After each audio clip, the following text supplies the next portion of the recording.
To Kill a Mockingbird, Chapter 18. But someone was booming again. Mayella Violet Yule! A young girl walked to the witness stand. As she raised her hand and swore that the evidence she gave would be the truth, the whole truth, and nothing but the truth, so help her God, she seemed somehow fragile looking. But when she sat facing us in the witness chair, she became what she was, a thick-bodied girl accustomed to strenuous labor. In Macomb County, it was easy to tell when someone bathed regularly as opposed to yearly libations. Mr. Yule had a scalded look, as if an overnight soaking had deprived him of protective layers of dirt. His skin appeared to be sensitive to the elements. Mayella looked as if she tried to keep clean, and I was reminded of the row of red geraniums in the Yule yard. Mr. Gilmer asked Mayella to tell the jury in her own words what happened on the evening of November 21st of last year, just in her own words, please. Mayella sat silently. Where were you at dusk on that evening? Began Mr. Gilmer patiently. On the porch. Which porch? Ain't but one, the front porch. What were you doing on the porch? Nothing. Judge Taylor said, Just tell us what happened. You can do that, can't you? Mayella stared at him and burst into tears. She covered her mouth with her hands and sobbed. Excuse me. Judge Taylor let her cry for a while. Then he said, That's enough now. Don't be afraid of anybody here, as long as you tell the truth. All this is strange to you, I know, but you've nothing to be ashamed of and nothing to fear. What are you scared of? Mayella said something behind her hands. What was that? Asked the judge. Him, she sobbed, pointing at Atticus. Mr. Finch? She nodded vigorously, saying, Don't want him doing me like he done Papa, trying to make him out left-handed.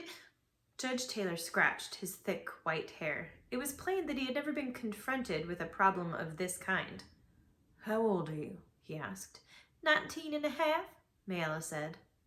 Judge Taylor cleared his throat and tried unsuccessfully to speak in soothing tones.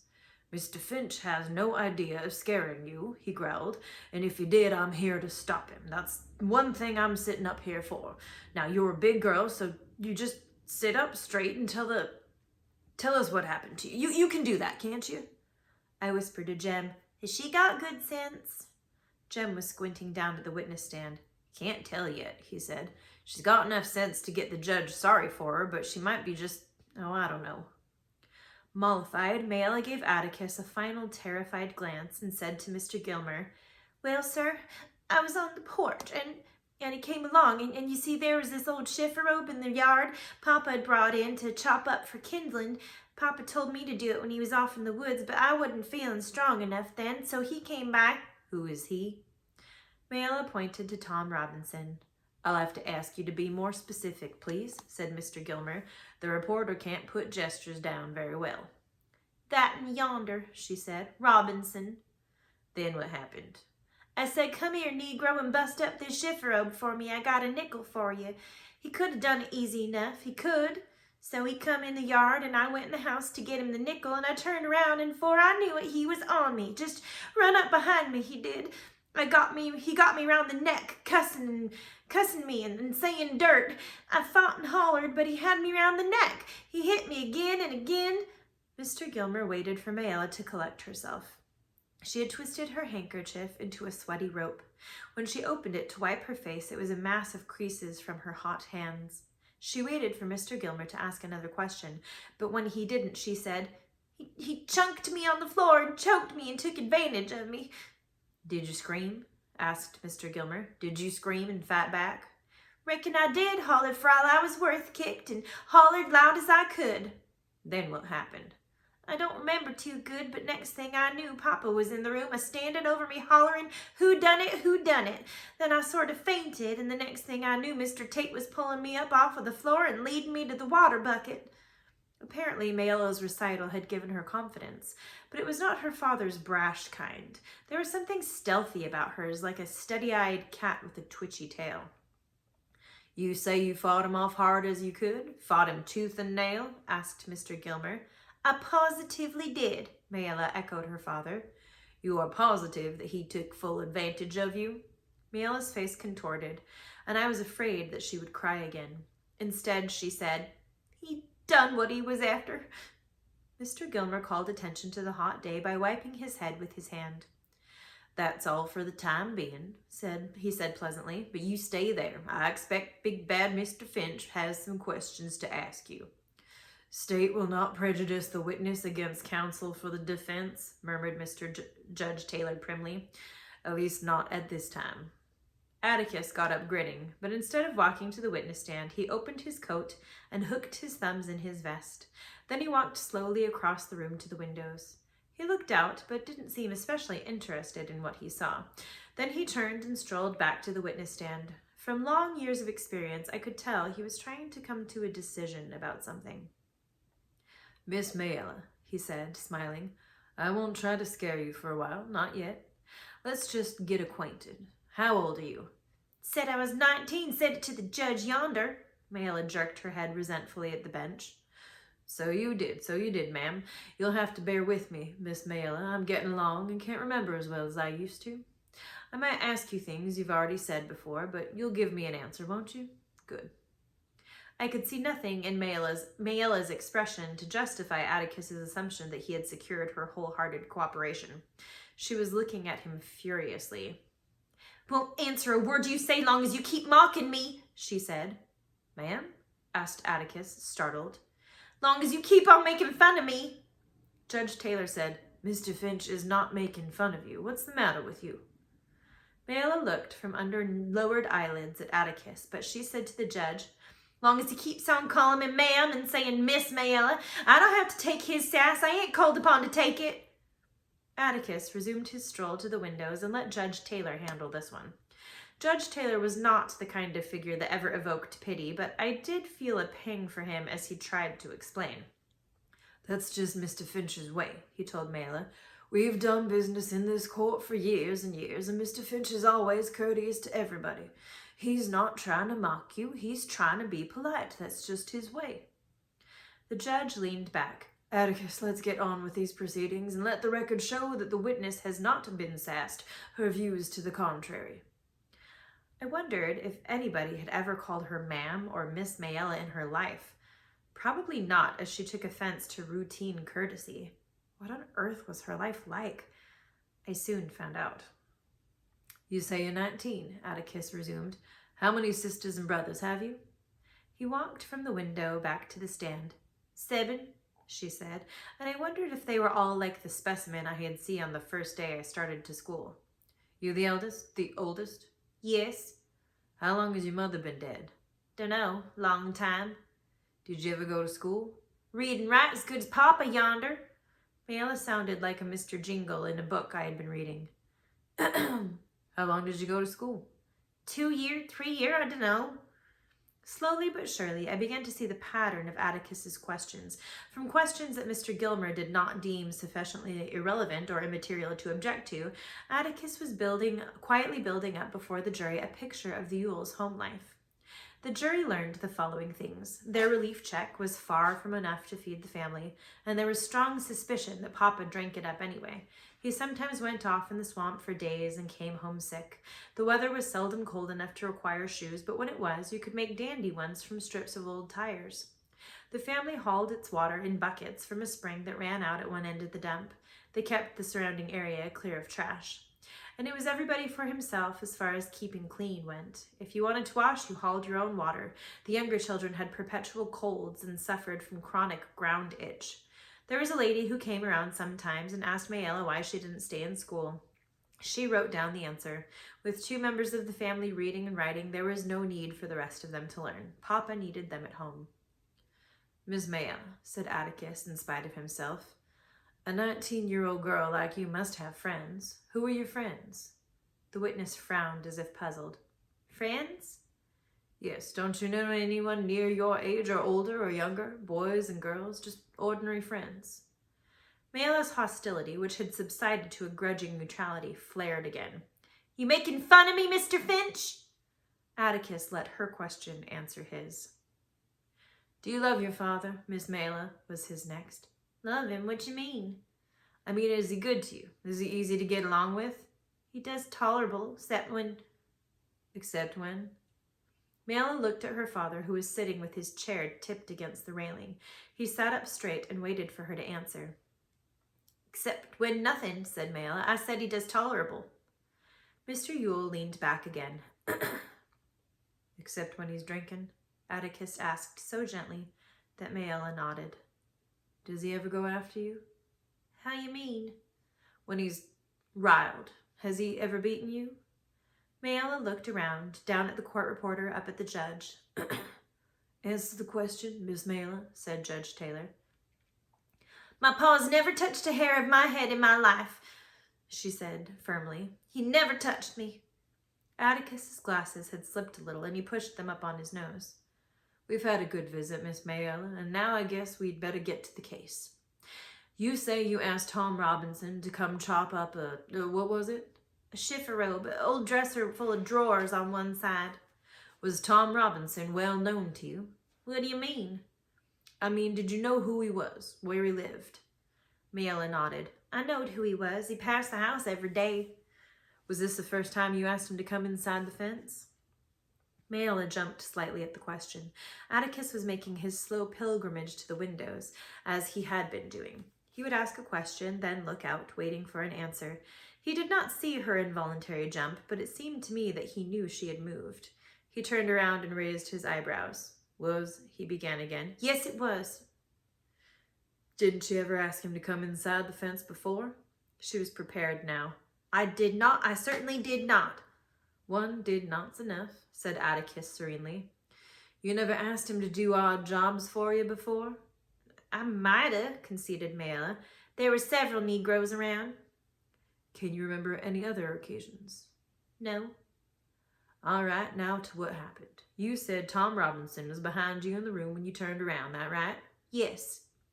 "You said he got you around the neck, cussing and saying dirt. Is that right?" "That's right." Atticus's memory had suddenly become accurate. "You say he caught me and choked me and took advantage of me. Is that right?" "That's what I said." "Do you remember him beating you about the face?" The witness hesitated. "You seem sure enough that he choked you. All this time you were fighting back, remember? You kicked and hollered loud as you could. Do you remember him beating you about the face?" Mayella was silent. She seemed to be trying to get something clear to herself. I thought for a moment she was doing Mr. Heck Tate's and my trick of pretending there was a person in front of us. She glanced at Mr. Gilmer. It's an easy question, Miss Mayella, so I'll try again. Do you remember him beating you about the face?" Atticus's voice had lost its comfortableness. He was speaking in his arid, detached, professional voice. "Do you remember him beating you about the face?" "No, I don't recollect if he hit me. I mean, yes, I do. He did hit me." "Was your last sentence your answer?" "Huh? Yes, he hit. I just don't remember. I just don't remember. It all happened so quick." Judge Taylor looked sternly at Mayella. "Don't you cry, young woman," he began, but Atticus said, "Let her cry if she wants to, Judge. We got all the time in the world." Mayella sniffed wrathfully and looked at Atticus. "I'll answer any question you got. Get me up here and mock me, will you? I'll answer any question you got." "That's fine," said Atticus. "There's only a few more. Miss Mayella, not to be tedious, you've testified that the defendant hit you, grabbed you around the neck, choked you, and took advantage of you. I want you to be sure you have the right man. Will you identify the man who raped you?" "I will. That's him right yonder." Atticus turned to the defendant. "Tom, stand up. Let Miss Mayella have a good long look at you. Is this the man, Miss Mayella?" Tom Robinson's powerful shoulders rippled under his thin shirt. He rose to his feet and stood with his right hand on the back of his chair. He looked oddly off balance, but it was not from the way he was standing. His left arm was fully 12 inches shorter than his right and hung dead at its side. It ended in a small shriveled hand, and from as far away as the balcony I could see that it was no use to him. "Scout," breathed Jem. "Scout, look, Reverend, he's crippled."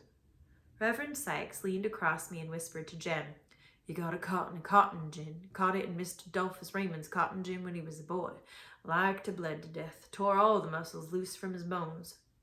Atticus said, "Is this the man who raped you?" "It most certainly is." Atticus's next question was one word long. "How?" Mayella was raging. I don't know how he done it, but he done it. I said it all happened so fast. Now let's consider this calmly, began Atticus, but Mr. Gilmer interrupted with an objection. He was not irrelevant or immaterial, but Atticus was browbeating the witness. Judge Taylor laughed outright. Oh, sit down, Horace. He's doing nothing of the sort. If anything, the witness is browbeating Atticus. Judge Taylor was the only person in the courtroom who laughed. Even the babies were still, and I suddenly wondered if they'd been smothered at their mother's breasts. Now, said Atticus, Miss Mayella, you've testified that the defendant choked and beat you. You didn't say that he sneaked up behind you and knocked you out cold, but you turned around and there he was. Atticus was back behind his table, and he emphasized his words by tapping his knuckles on it. Do you wish to reconsider any of your testimony? You want me to say something that didn't happen? No, ma'am. I want you to say something that did happen. Tell us once more, please, what happened? I told you what happened. You testified that you turned around and there he was. He choked you then? Yes. Then he released your throat and hit you. I said he did. He blacked your left eye with his right fist. I ducked and it glanced. That's what it did. I ducked and it glanced off. Mayella had finally seen the light. You're becoming suddenly clear on this point. A while ago, you couldn't remember too well, could you? I said he hit me. All right. He choked you, he hit you, then he raped you. That right? It most certainly is. You're a strong girl. What were you doing all the time? Just standing there? I told you, I hollered and kicked and fought. Atticus reached up and took off his glasses, turned his good right eye to the witness, and rained questions on her. Judge Taylor said, One question at a time, Atticus. Give the witness a chance to answer. All right.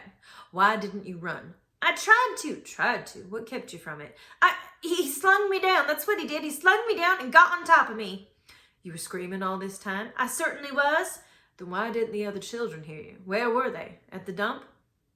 No answer. Where were they? Why didn't your screams make them come running? The dump's closer than the woods, isn't it? No answer. Or didn't you scream until you saw your father in the window? You didn't think to scream until then, did you? No answer. Did you scream first at your father instead of at Tom Robinson? Was that it? No answer. Who beat you up? Tom Robinson or your father? No answer. What did your father see in the window? The crime of rape or the best defense to it? Why don't you tell the truth, child? Didn't Bob Ewell beat you up? When Atticus turned away from Mayella, he looked like his stomach hurt, but Mayella's face was a mixture of terror and fury. Atticus sat down wearily and polished his glasses with his handkerchief. Suddenly, Mayella became articulate. I got something to say, she said. Atticus raised his head. Do you want to tell us what happened? But she did not hear the compassion in his invitation. I got something to say, and then I ain't gonna say no more. That Negro yonder took advantage of me, and if you fine fancy gentlemen don't want to do nothing about it, then you're all yellow stinking cowards, the lot of you. Your fancy ears don't come to nothing. Your Mammon and Miss Mayeller don't come to nothing, Mr. Finch. Then she burst into real tears. Her shoulders shook with angry sobs. She was as good as her word. She answered no more questions, even when Mr. Gilmer tried to get her back on the track. I guess if she hadn't been so poor and ignorant, Judge Taylor would have put her under the jail for the contempt she had shown everybody in the courtroom. Somehow, Atticus had hit her hard in a way that was not clear to me, but it gave him no pleasure to do so. He sat with his head down, and I never saw anybody glare at anyone with the hatred Mayella showed when she left the stand and walked by Atticus's table. When Mr. Gilmer told Judge Taylor that the state rested, Judge Taylor said, It's time we all did. We'll take 10 minutes. Atticus and Mr. Gilmer met in front of the bench and whispered. Then they left the courtroom by a door behind the witness stand, which was a signal for all of us to stretch. I discovered that I'd been sitting on the edge of the long bench, and I was somewhat numb. Jem got up and yawned, Dill did likewise, and Reverend Sykes wiped his face on his hat. The temperature was an easy 90, he said. Mr. Braxton Underwood, who'd been sitting quietly in a chair reserved for the press, soaking up testimony with his sponge of a brain, allowed his bitter eyes to rove over the colored balcony, and they met mine. He gave a snort and looked away. Jim, I said, Mr. Underwood's seen us. That's okay. He won't tell Atticus. He'll just put it on the social side of the Tribune. Jem turned back to Dill, explaining, I suppose, the finer points of the trial to him, but I wondered what they were. There had been no lengthy debates between Atticus and Mr. Gilmer on any points. Mr. Gilmer seemed to be prosecuting almost reluctantly. Witnesses had been led by the nose as asses are, with few objections. But Atticus had once told us that in Judge Taylor's court, any lawyer who was a strict constructionist on evidence usually wound up receiving strict instructions from the bench. He distilled this for me to mean that Judge Taylor might look lazy and operate in his sleep, but he was seldom reversed. And that was the proof of the pudding. Atticus said he was a good judge. Presently, Judge Taylor returned and climbed into his swivel chair. He took a cigar from his vest pocket and examined it thoroughly. I punched Dill. Having passed the judge's inspection, the cigar suffered a vicious bite. "We come down sometimes to watch him," I explained. "It's going to take him the rest of the afternoon now. You watch." Unaware of public scrutiny from above, Judge Taylor disposed of the severed end by propelling it expertly to his lips and saying, "Phew." He hit a spittoon so squarely we could hear it slosh. "Bet he was a hell with a spitball," murmured Dill.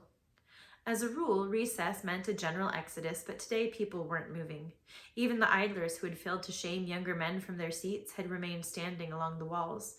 I guess Mr. Heck Tate had reserved the county toilet for court officials. Atticus and Mr. Gilmer returned, and Judge Taylor looked at his watch.